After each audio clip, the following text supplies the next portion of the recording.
Olá pessoal, saúde e paz, louvado seja o nosso Senhor Jesus Cristo. Eu sou o diácono permanente Paulão, casado com a Lu, pai do Samuel e do Gianpietro. Gianpietro está no seminário, no Instituto Verbo Encarnado. Então hoje nós vamos falar um pouco sobre a Lexio Divina, a leitura orante da palavra, da Bíblia.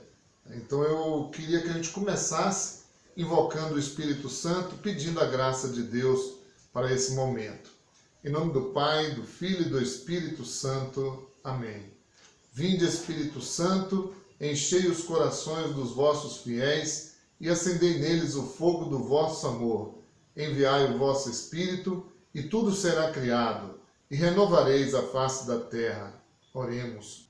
Ó Deus, que instruíste os corações dos vossos fiéis com a luz do Espírito Santo, fazei que apreciemos retamente todas as coisas segundo o mesmo Espírito e gozemos sempre de sua consolação, por Cristo Senhor nosso. Amém. Então, a Lexio Divina. O que é a Lexio Divina? É, de fato, a leitura orante da palavra. E por que é importante a gente rezar? Porque Deus governa o mundo, mas a oração governa Deus. E a gente tem que sempre pedir a Deus de ensinar-nos a rezar. A Bíblia. A coisa mais importante é entender que a Bíblia não é um livro qualquer, mas é o livro que narra a história de um Deus que deseja profundamente fazer parte da sua história. Então, por isso, comece a Bíblia orando. O método que vamos orientar aqui é o da Lexio Divina.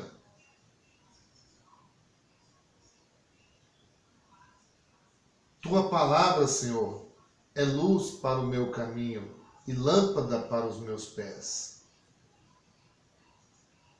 Bom, gente, a gente vê que a Bíblia às vezes fica nas estantes das casas fechada, né? A Bíblia fechada não diz nada, mas a Bíblia aberta é a boca de Deus nos falando.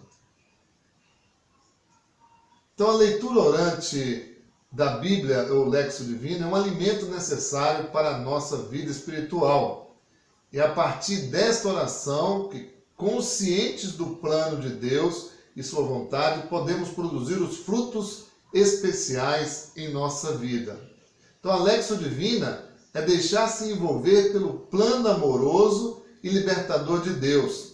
Santa Teresinha do Menino Jesus dizia, em seu período de aridez espiritual, que quando os livros espirituais não lhe diziam mais nada, ela buscava no Evangelho o alimento da sua alma. Então a Lexio Divina, tradicionalmente, é uma oração individual, mas ela pode ser feita também em grupos, sobretudo em família, né? Mas o importante de tudo é rezar, e rezar com a palavra, lembrando o que dizem os bispos católicos do Concílio Vaticano II, que relembrando a mais antiga tradição católica, que conhecer a Sagrada Escritura é conhecer o próprio Cristo.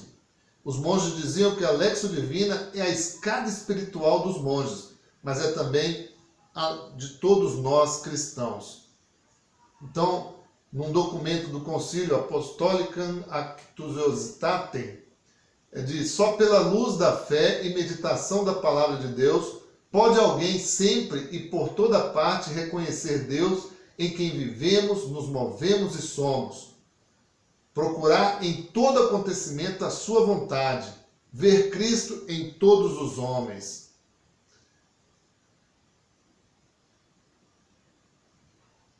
Então, a palavra de Deus não é letra morta, é uma palavra viva, atualizada. Então, dito isso, podemos aprender que a palavra de Deus não é letra morta em um passado longínquo, ou seja, distante, mas palavra viva, de um presente salvífico, onde Deus nos revela no cotidiano de nossa existência. É palavra a ser sempre lida e atualizada em nosso cotidiano. E aí vamos para os passos da Lexio Divina, gente.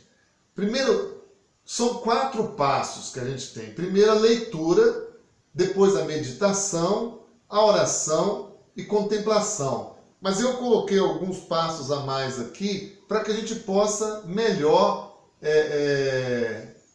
fazer a Lexio Divina.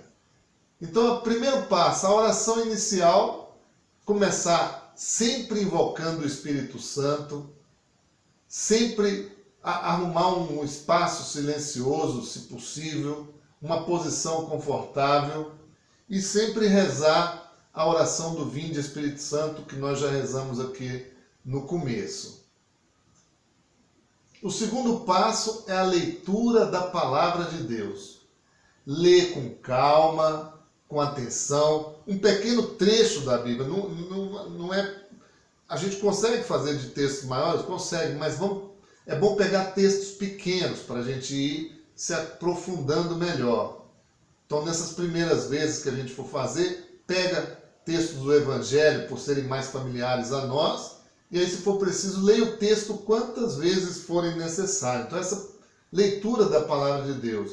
Aí você vai identificar as coisas importantes desse trecho da Bíblia. O ambiente, os personagens, os diálogos, as imagens usadas, as ações. Você pode até usar lápis colorido, eu gosto de fazer assim, né? Normalmente eu uso 6 cores. Aí com um eu sublinho o ambiente, com o outro eu sublinho os personagens, os diálogos, as imagens usadas, as ações, as palavras Deus, né? As frases teológicas. Eu gosto de fazer assim porque depois quando você olha, você está tudo na sua mente ali. Faz uma legendinha, né? Então você conhece algum outro trecho, depois que você fez essa leitura, que seja parecido com este que você leu? Então é importante que você identifique tudo isso com calma e atenção, como se estivesse vendo a cena, né?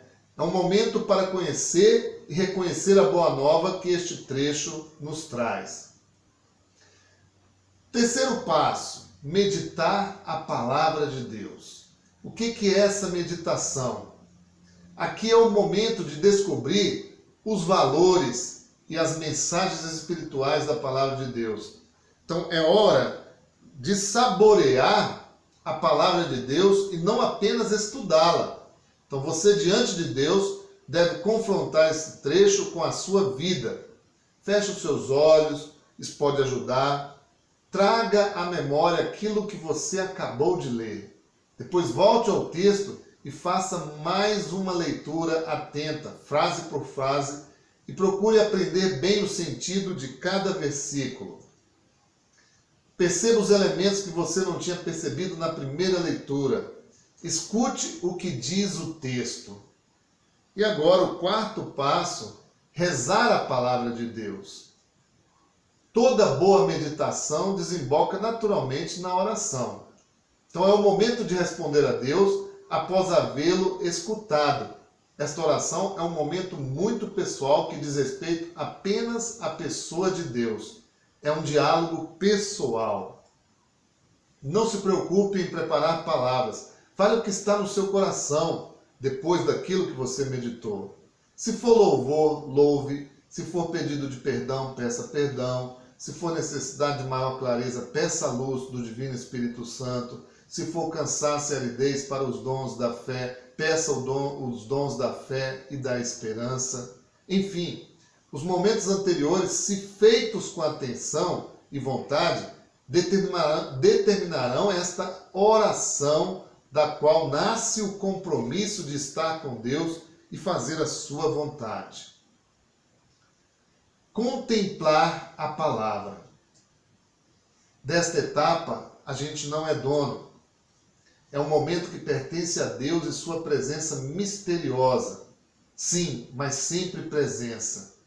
E essa parte de contemplar, meu irmão, é um momento no qual se permanece em silêncio diante do mistério, diante de Deus. E se Ele o conduzirá à contemplação, louvado seja Deus. Se Ele lhe dará apenas a tranquilidade de uns momentos de paz e silêncio, louvado seja Deus também. Se para você será um momento de esforço para ficar na presença de Deus, louvado seja Deus também. Então, a gente perdeu essa capacidade contemplativa. Nós precisamos voltar a essa contemplação, vamos dizer assim, a se admirar com as coisas de Deus, com a natureza, não ficar com aquela coisa assim, simplesmente, é como se fosse uma coisa banal, como se não fosse mais importante essas coisas. Então, esses são os primeiros 5 passos nessa primeira parte agora. A gente vai ter uma segunda parte que a gente vai falar sobre os outros passos.